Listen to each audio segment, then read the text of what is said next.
তো hello guys, কেমন আছেন? আশা করি সবাই ভালো আছেন। আজকে চলে আসলাম নতুন একটা ইন্টারেস্ট একটা ভিডিও নিয়ে আমার সেই গ্রামে। কারণ আমি যেই জায়গায় বড় হয়েছি ওই জায়গায় আমি চলে আসলাম। তো আসছেই মাত্র গোসল মুসুল করে খাওয়া দাওয়া করে আমি এখন আসছি চক দেখতে। কারণ চকের যে শাক সবজি গুলা লাগায় এগুলা দেখতেও ভালো লাগে আর এগুলা খাইতেও ভালো লাগে। এইগুলা হচ্ছে প্রকৃত ন্যাচারাল একটা জিনিস।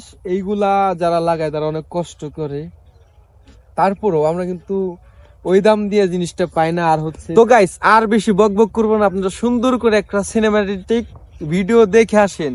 তো গাইস, এটা হলো পেঁয়াজের হালি, এই যে লাগাইছে, আর কয়দিন পর বড় হবে, তারপর মাঠে অন্য জমিতে যায় এটা লাগাইবো, তখন আমাদের এই যে পেঁয়াজ হবে।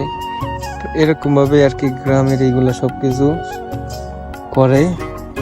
আপাতত ছোট, তারপর একটু বড় হবে, মানে আরেকটু যখন বেশি শীত পড়বে তখন একটু বড় হবে কিছু কিছু। আর মাঝখানতে হয়তো রসুনের পাতাও, মানে রসুন লাগাইছে।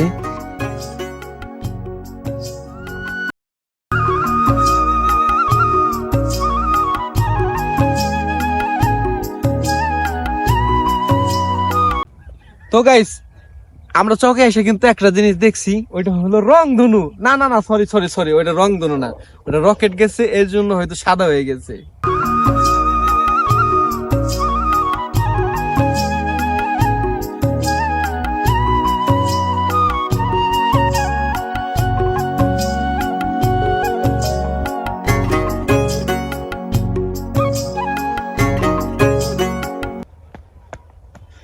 তো গাইস, এই সেই বাড়ি। আমার মনে হয় এই বাড়িতে কেউ থাকে না, আমরা ভুল ধারণা করছি। আর এইখানে অনেক অনেক মানে সবজি লাগানো আছে।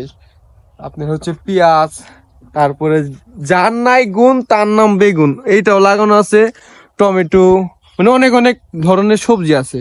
দেখে খুব ভালো লাগলো। দেখা পাইলাম একটা খেক শিয়ালের, এত খেক শিয়াল না, সরি সরি, এটা কুকুর, এটা কুকুর। গাইস, বুল বুল বুল।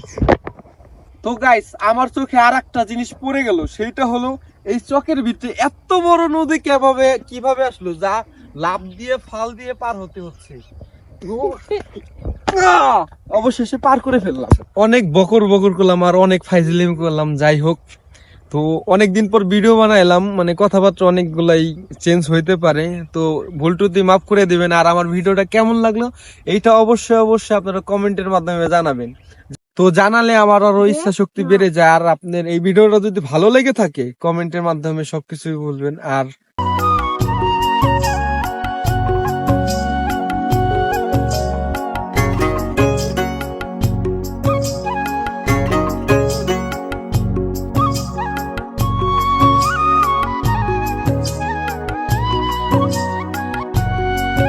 তো গাইস, আজকের জন্য এই পর্যন্ত, দেখা হবে নেক্সট কোনো ভিডিও নেই। আমার এই ভাগ্নের জন্য হলো একটা লাইক কমেন্ট শেয়ার এবং সাবস্ক্রাইব করবেন।